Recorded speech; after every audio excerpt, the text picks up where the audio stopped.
Oh, here goes. I have this analogy for my life, and I imagine myself on a surfboard. Not that I've ever surfed before, but I imagine myself as a pretty pro surfer. And as I'm going through life, I'm navigating my way through the waves, and I'm turning with them, but I'm doing my best to stay upright.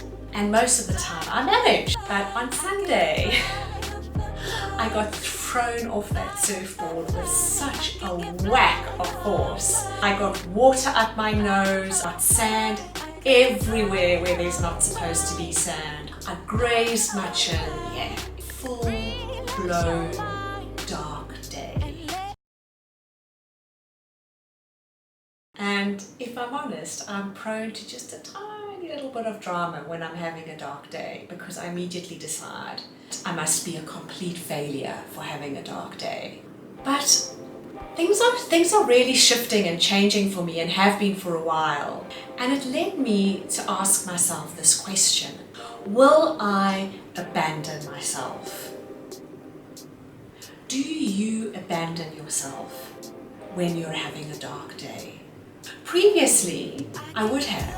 And the first thing I would have done is I would go and find the biggest, nastiest, ugliest looking stick, and I'd start hitting myself with it. And what do I mean by that? I would start telling myself what a failure I am, how I'm not enough to have landed myself in this position. I'm not smart enough, definitely not creative enough, not resourceful enough, not beautiful enough, not beautiful at all, not articulate enough. The list goes on and on and on.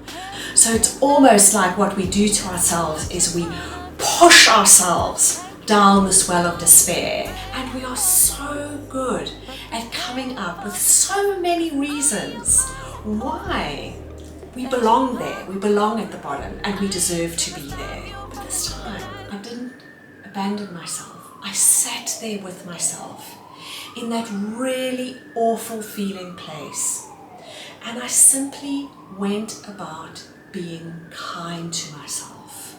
It's not a magic pill. Being kind to yourself is not a magic pill that you take once and then it cures you of all self-loathing and all self-hatred and self-rejection overnight. No, being kind to yourself is a skill that you learn with time, and it takes practice, and it takes willingness, and it takes effort, but it is so doable.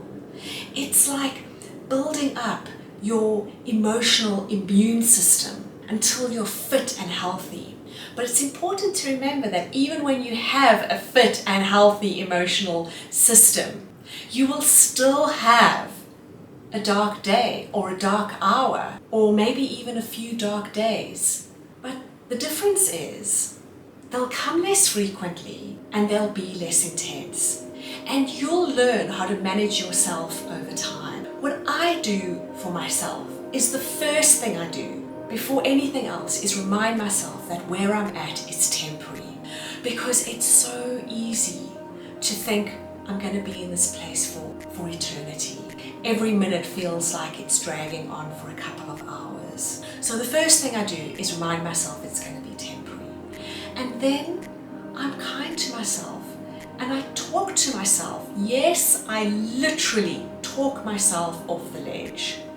And I talk to myself like I would talk to a darling friend who I love and adore, who's in a bad place. I would never say to that friend, "Oh my God, you are so useless to have landed yourself in this place. How could you?" No, I would wrap my arms around that friend. I would hold her close, and I'd tell her how loved she was, and I'd tell her how far she's come, and I'd tell her how well she's doing, and I'd tell her to look back on her life and all the things she's accomplished, and I'd tell her that it's also okay to have a dark day. Some days it's really okay to tread water, but try not let yourself sink. Try not let yourself drown in that water. That's all you need to do. Slowly, slowly And it comes with practice.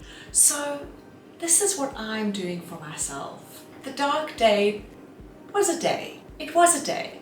It lasted then more than a few hours.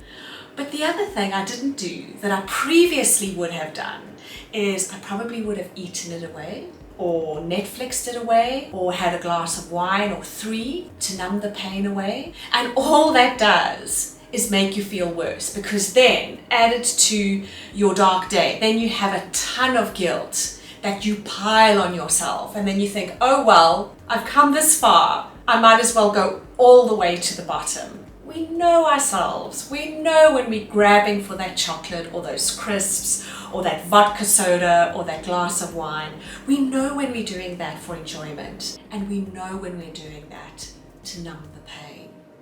So next time it happens, try being kind to yourself. And whatever you do, don't abandon yourself. Keep shining.